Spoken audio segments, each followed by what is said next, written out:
बिस्मिल्लाहिर्रहमानिर्रहीम। इमरान की तरफों तमाम वीरों को अस्सलाम वालेकुम। उम्मीद करदा कि सारे वीर वधिया होणगे ते खुश होणगे। नाज़रीन, मैनूं बड़ी खुशी हुई कि तुसीं मेरा पहला वीडियो बड़ा पसंद किया और अगर तुसीं इस तरह ही पसंद करते रहे तो मैं इंशाअल्लाह वीडियो अपलोड करता रहांगा सिर्फ तुहाडे वास्ते।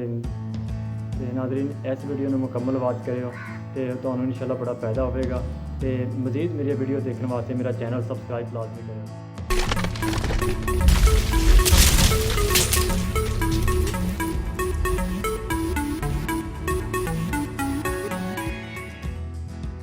हाँ जी नाज़रीन, सब तो पहला जिहड़ा कि कड़ाह फेरिया जाता वा जमीन के विच, ते कड़ाह चाहे रवायती हो या कंप्यूटर कड़ाह, जिहड़ा सामने वाड़ा पिया है एक कंप्यूटर कड़ाह है जिहड़ा कि अजकल जदीद दौर में जदीद टैक्नोलॉजी इस्तेमाल की जा रही है। किसान भाई भी किसी तो घट नहीं है और नवी टैक्नोलॉजी हर बारी हर अंदाज के लैके आते पे है तो माशाअल्लाह बड़ी खुशी होती है इन्होंने वेख के।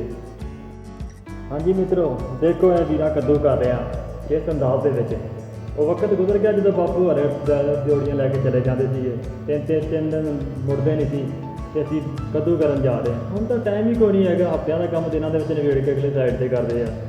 वक्त नहीं है हर बंदे को। जो तो 21वीं सदी चढ़ी आ ये तो बड़े बड़े बंदे दी उन्हें पूछा चुकातियाँ। जिमीदार तो कुछ भी नहीं है, ये तो किस बाग की बोली है। ये तो बड़े बड़े जिमीदार हम तो वह भी बस गुजारा नहीं होंदा, यही गल्लां कर रहे हैं। देखो तुसीं खुद कि कद्दू किस तरह किया जा रहा वा, क्योंकि टाइम नहीं है। चंद घंटों के गेम पटा के साइड से करते हैं। तुसीं देखो यह ट्रैक्टर का की हाल किया पिया, नहीं मजबूरी है क्योंकि टाइम नहीं है तो टाइम के नाल काम कंप्लीट करके चले जाते हैं। नाज़रीन, तुसीं मेरे नाल जुड़े रहो तो इंशाअल्लाह तुहानूं मुकम्मल वीडियो के विच मज़ा आएगा। ये वीडियो देखोगे तुसीं आप अपनी यादां ताज़ा करोगे। हाँ जी, तुसीं ये पनीरी चेक करो, पनीरी किवें पट्टी जाती है ध्यान दी गौर दे नाल। नाज़रीन, तुसीं ये पनीरी का साइज चेक कर सकते हो तो भाई यार की पट्टियां की पट्टन का अंदाज चेक कर लो कि पनीरी हर जगह लगना तो किस तरह की पट्टी जा सकती। लेकिन इसी बनाने वास्ते इसकी तैयारी वास्ते भी बड़ा तरीका इस्तेमाल होता वा कि भाइयों को मैं पूछा तो उन्होंने मैंने दसिया कि असीं ये गोबर खाद का इस्तेमाल करते हैं ताकि नरम से बड़े ईजी अंदाज के नाल पट्टी जा सके। तो तुसीं देख सकते हो भाइयों का अंदाज कि किवें पट्टी जाती पनीरी जल्दी जल्दी। हाँ जी मित्रों, देखो खेत के गुटियां गुटियां बुला दी गई, चेक करो। तो मैं तुम्हें एक गुटी के साइज चेक कराना वा तो तुसीं देखियो। सुपर पाकिस्तानी एवं नहीं दुनिया पसंद करती, कतर एवं नहीं खोल देंदा क्योंकि ये मज़ा ही बहुत आ।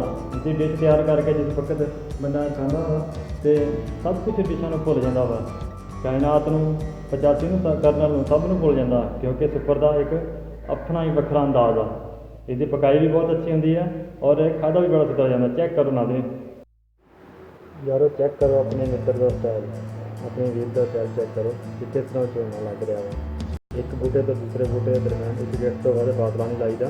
तो दूसरी गल यदा अगर फासला ज़्यादा रखिए तो झाड़ मुतासर होने का खतरा होंदा वा, तो अगर ज़्यादा रखिए तो फिर इसी मसले की वजह नाल नुकसान भी उठाना पैंदा वा।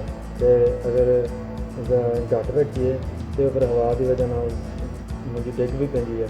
तो तुसीं चेक कर सकते हैं नाज़रीन कि 2 तो 2.5 इंच कम से कम जो थल्ला हिस्सा जो जड़ा लाता वा वो थले लगाया जाता वा ताकि मुंजी सही तरह जड़ पकड़ सके तो आपकी पैदावार में बेहतर तरीके इंप्रूवमेंट कर सके।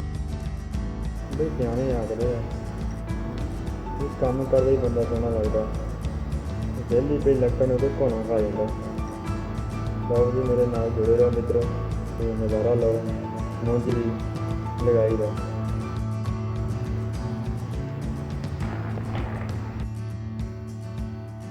मित्रों, जरा तुसीं यह झोना देख रहे हो, ये झोना कुलियां वाला वा नाल साडा खेत लगा सी ते मेरा दिल किया कि यार सब सब खेत तुहानूं दिखा ही देवां, तुसीं इसदा नज़ारा कर ही लवो। तो इंशाअल्लाह जिस वक्त ये पक्या तो मैं तुहानूं इहदे नाल लाजमी तुहानूं इहदी वीडियो दिखावांगा और तुसीं देख के पसंद करोगे। इसदा भी ठीक ठाक भाव आ तो ये 2 फसलां तैयार हो जांदियां जी, फौरन ये भी तैयार हो गए बन जाना।